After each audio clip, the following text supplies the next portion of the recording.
Hey YouTube, Dawson Rider here with my review of the Bull Rider Megazord from Power Rangers Ninja Steel. This is the Gold Ranger's main Megazord. So in its individual mode, it's comprised of basically two Zords, which is like this Bull ATV and then this tiny little robot who I can't remember if they've said his name in the show yet, and I'm sure they will, and it's somewhere official, but I'm going to keep calling him Rodemaru for this one. But so yeah, you got him here, and he looks pretty okay. We're going to be doing a comparison in a second to the Japanese version, but he can move his arms like this, and he can move his legs and bend them a little bit because of transformation. I will say that his arms seem a little bit more normal than Rodemaru's in the form you get him in, because they actually stretch out a little bit more, whereas his are a little bit more folded up. But yeah, he looks okay, pretty basic. I think some of the other little mini-bots look better. He can't move his head side to side, but he can move it up so that he looks normal riding and as part of transformation. And you just plop him on there and the little hands go on these handles, and you can kind of finagle his legs to your liking. There's like an official way, but it looks weird because there's no real seat, which is strange. And this mode overall only looks okay to me in terms of details and the overall look of the ATV. It's kind of okay, but there's something about it that's just odd, and it's kind of unfortunate because I was quite looking forward to getting this because this is one of my favorite modes. I just always thought it was really cool, this robot riding on this Bull ATV. But it's the lack of, I think, the seat-looking bit, which we'll get to in the comparison, but that just looks a little bit weird for me, and it makes it just look like there's something off, I guess is what I'm trying to say about this. And I display my Nininger stuff in How Shurikenjin, so I have this in use, and it's really not made great use of since half of it's just sticking on the back, and I've always wanted to have a display with this, and so I was thinking the US one would be my chance. But it's not awful, but there's just something off about it for me that I don't know. Maybe it's just me. Like I said, we'll get into the comparison in just a second here, but it has more of a seat thing, and it looks a little bit more natural, and this is kind of smaller, so I guess we'll just go ahead and bring it in since I'm just kind of mentioning it so you can sort of know what I'm talking about. Got the two together. Now there's an obvious size difference, but there's just something about this has more presence, which I think helps balance the proportions of it. I think that was something I was trying to say before this kind of popped off a little bit, but is the proportions. I think that is what does it. And if you can see here, this actually has, because they kind of streamlined the transformation of this, it's got some of the same components, but it's like they took shortcuts, and it's not necessarily a bad thing, but they sort of skipped steps and consolidated, and this has this whole long piece here, which acts as sort of the saddle, and then the way his shoulders are hunched, just, it makes it look just nicer, and I just think that this nails the proportions more. The shuriken's obviously larger there on the back.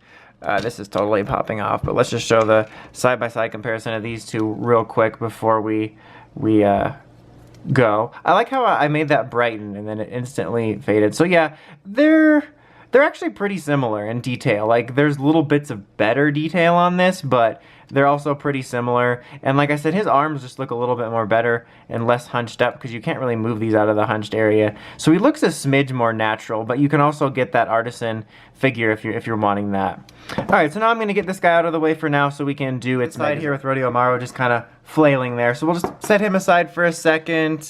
Set this aside, it's going to be the weapon. I think you probably noticed I didn't have that on the other one. But let's pull this off.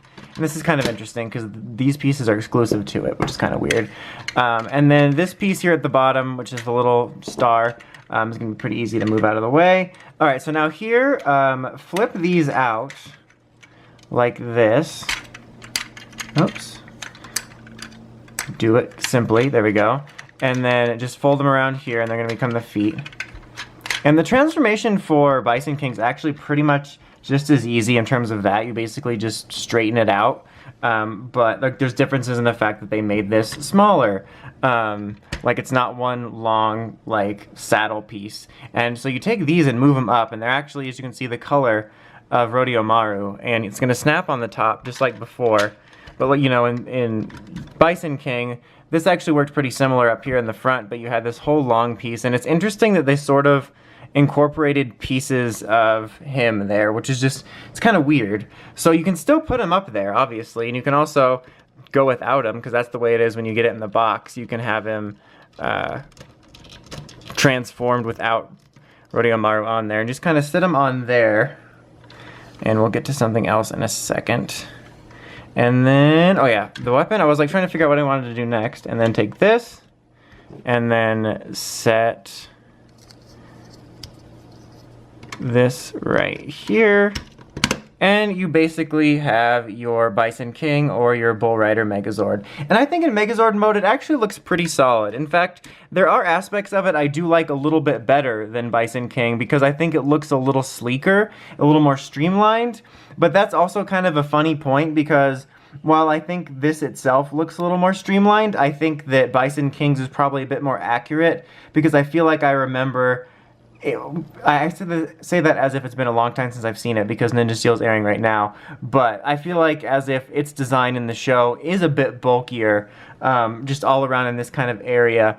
But I do like the look of this. I think it looks kind of nice, and I like the more streamlined look on it, and I think it succeeds in what it's trying to do with this. I think that there's definitely some complaints to be had about Bandai of America's line, especially with some of the other things recently I've seen with like Voltron doing in terms of quality. But this honestly isn't that bad. Like I'm thinking about if this was my main collection and not getting the Japanese versions, I wouldn't be that bad having this on my shelf, or wouldn't feel that bad having this on my shelf. So I think the look of this Megazord's honestly okay. Now I'm actually not going to do a cutaway because I just have him right here. There's also something I want to note about the Megazord in a second, but you can see the side-by-side there. This one's just got kind of a bit more bulk to him. I don't have his weapon in his hand. Obviously this is larger because it's actually representing a larger shuriken, but I do feel the bulk's a smidge more accurate, but I do kind of just like the streamlined bit, and like this here, I actually kind of like how much less you have back there, and you can also raise this up to fit his feet, but I just kind of find it nicer to have that down there. So there's little aspects like that, and there's definitely some more details in certain areas on Bison King. Let's look at that sweet gap right there. That sounded weird, but yeah, you'll see. You can see the difference.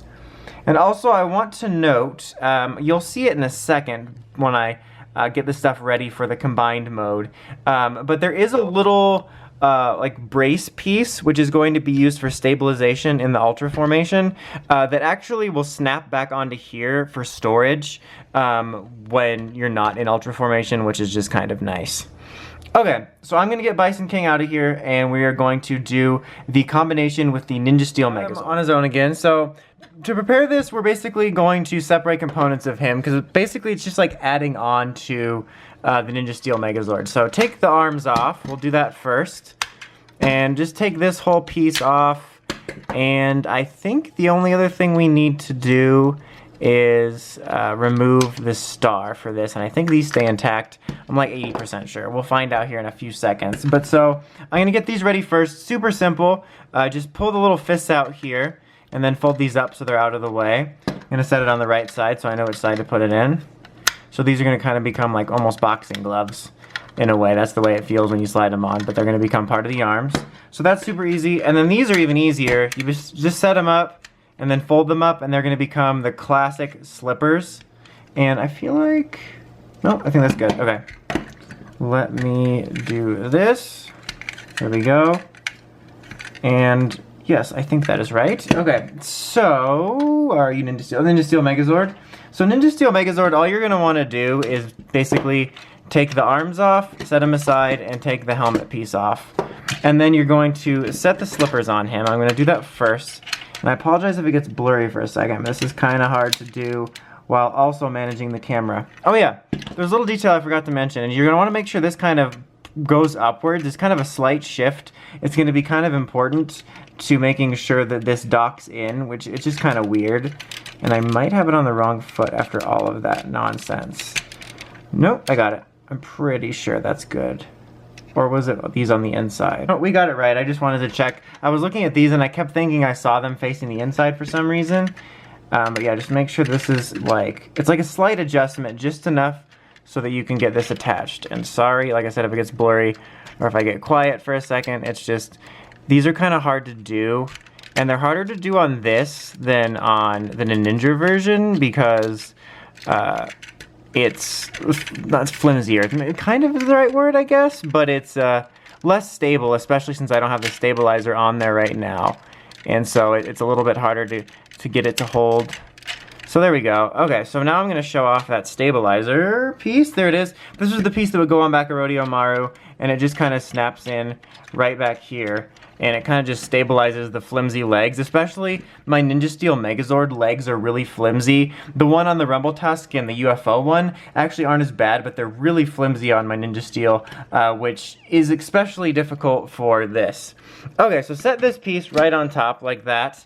And then make sure that you put the arms up here on the new arm slots. When I got this out of the box, I was just sort of running through transformation to see how much I could remember without looking anything up. I mean, it's not that complicated, but I was like, oh, I got it. But it looks weird because I left them down there. So just make sure that happens, and then put the little gloves on them. There we go. Okay. And then, let's see. Up here, we want to place the Ninja Steel head, like that, and take this bit off. Whoops. There we go. Take this bit off, and then this bit goes on top. It's kind of hard to show from here, but there's a little tiny like peg up here that actually corresponds to this, so that this snaps on nicely, kind of nicely. Oh, the stabilizer's gone. I was like, what's that? Probably doesn't matter. Probably some sort of flap. Definitely want to get the stabilizer on there. Okay. And then we are going to place the Bison Star up there. Let me fold that down. And couple I'd say. Wait for it. There we go. And then flap that up. And there you have what they call the Ultra Formation, or the Ultra Zord, or Ninja Steel Ultra. It's not Ultra Zord, it's like Ultra Zord. It's weird. I'll find it in a second. But there you have it. I'll show you the weapon in just a second. But it's kind of interesting because it basically achieves what Nininger's does, but it also keeps that sort of skinnier look that I talked about that it has over Bison King, but it looks really weird skinnier. Like it looks like the Poindexter version of it. It's just so weird like that. Like, I don't know, like it's not bad, it's just kind of weird. So as for the weapon, it's actually pretty simple and kind of neat. It's a bit different in a way because basically in the Japanese version you're just combining these two into one weapon, but on this it like takes it and incorporates this. And I don't really, at least I don't remember. Did the Ninjas incorporate this? But regardless, you're incorporating all these together to make this giant weapon, which is, I did most of that off camera, so I apologize. But there you have that, and you get his weapon, so that's kind of neat, and it uses both of them, so yeah, it's so skinny and strange. But it doesn't look that bad, I don't think. And I'm basically just repeating myself now. So I'm going to get this guy ready to do a side-by-side comparison with the Ninjas just to get a quick look at the two next to each other. And I did look it up while I was grabbing this. Apparently the weapon in the Ninjas did incorporate the gun. And I forgot about that. That was a stupid part on my part. Just, I forgot that they did that because it's been so long since I've had to do this formation. But yeah, as you can see, this one's just like a little bit less skinny. Obviously got some more details in some areas. The usual, his head's a little bit heavier because he's got the full-on shuriken. I actually kind of like the way this is, kind of like with the overall Zord, but this part's a little sleeker without the gigantic hat. And the face is kind of a little bit more vibrant and like it stands out more, if that makes any sense. Like overall, I don't think this is bad for the large formation of this, but it's definitely weird that it's so skinny. And like other little details like these can prop up as opposed to those going up, like weird thrusters, stuff like that. But yeah, there's a definite difference, being a little bulkier, a little more prominent in some areas. Like this should flare out a little bit more, and like I think they're just trying to use that as the way that the color flares out on that, I guess. I don't know, it's some interesting choices they made with the design, I think, on the Bison King overall, because like I said, they kind of like skipped some steps as if they cut out pieces of the timeline and it still worked. And like this was an interesting choice, basically incorporating a sort of piece of Rodeo Maru into the main thing, both for the regular transformation and for this one, to try to replicate that look. So I don't know, I think it's interesting. But yeah, that's pretty much it. Overall, I honestly think, for the most part, the Bull Rider Megazord is decent. I'm not a huge fan of the individual mode, even though I love the design. I feel like there's something awkward about the proportions and not having the saddle. And even though I feel like the bulkier part is more accurate, I actually like the more streamlined look for the Bull Rider Megazord itself. And this is honestly an overall pretty okay representation of the Ultra combo. It's definitely kind of weird that it's so skinny, but again, if you're going for this line and you don't feel like tracking down a Ninja merchandise for price or whatever reasons, I don't think it's that bad of a substitute. But anyway, that's about it. Until next time, make sure you check out the Crazy Podcast, ridersringrebels.com, and of course, don't forget to like, comment, subscribe. It's Dawson Rider, signing out.